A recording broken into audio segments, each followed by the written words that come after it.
Because today's society, the best profession they say is medical doctor, right?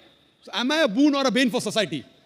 Sister, fifth child of my parents. If my parents would have done family planning, I would have been here. But I gave up my profession of a doctor for a better profession that is spreading the truth. Allah says in the Quran, in Surah Fussilat, chapter 41, verse number 33, وَمَنْ أَحْسَنُ قَالًا مِمَّنْ دَعَا إِلَى اللَّهِ وَعَمِلَ صَالِحًا وَقَالَ إِنَّنِي مِنَ الْمُسْلِمِينَ. Who is better in speech than one who invites people to the Lord, to Almighty God, works righteousness and says, I am the one who submits my will to Almighty God. I chose to be a doctor because I thought it was the best profession. It is a good profession, I'm not against it. But I found a better profession.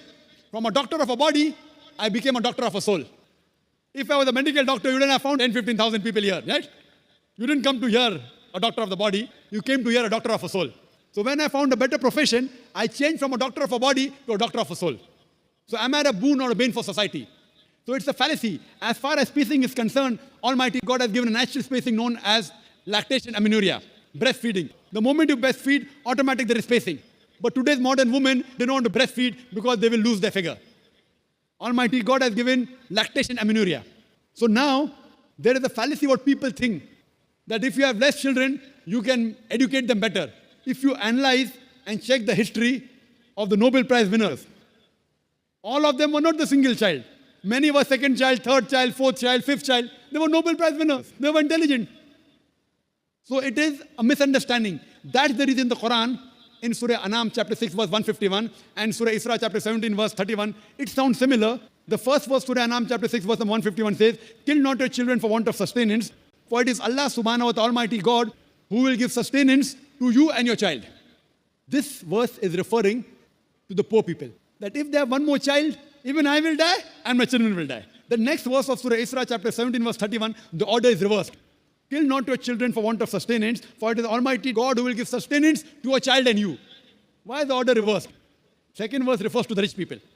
Don't worry, if he has more children, he will not die. He is worried about his children. So God says he will take care of his children as well as you. And now we realize, sister, that if you go to America, they encourage population. And the children wear a t-shirt, I am my father's tax saver. The more children you have, the less tax you pay. Same in Canada, same in Australia. In India, it's opposite. Hum do, hamare do. Ek ke baad abhi nahi, do ke baad kabhi nahi. It is a problem with Indian government.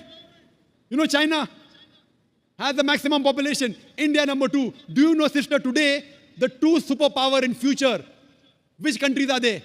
China and India. Why? Because of population. So grandmother is correct.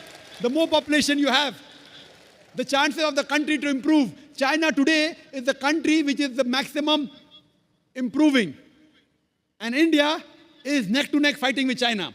So the difference of opinion, who will be superpower in the next 20 years? Some say India, some say China. Why?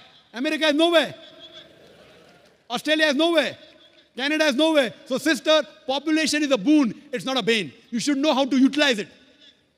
We don't know how to utilize it. What we have to tell the government, you change your laws to utilize the manforce, to utilize the population. So our grandmother was correct, that the more children you have, she will also be better. And there's the third category, sister. They aren't poor. They aren't bothered about less children. I can take care of them better.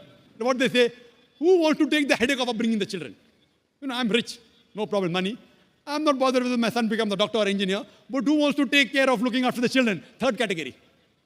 There are certain communities, even Gujaratis, they marry early.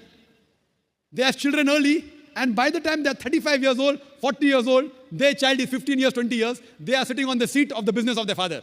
So by the time they reach 45, they can retire. They don't have to wait till 60 years. Marry early, have children, children take care of the business, and they relax early. So even the third category, if they want to enjoy life, it is better they marry early, they have children, they take care of the business, they'll enjoy life better.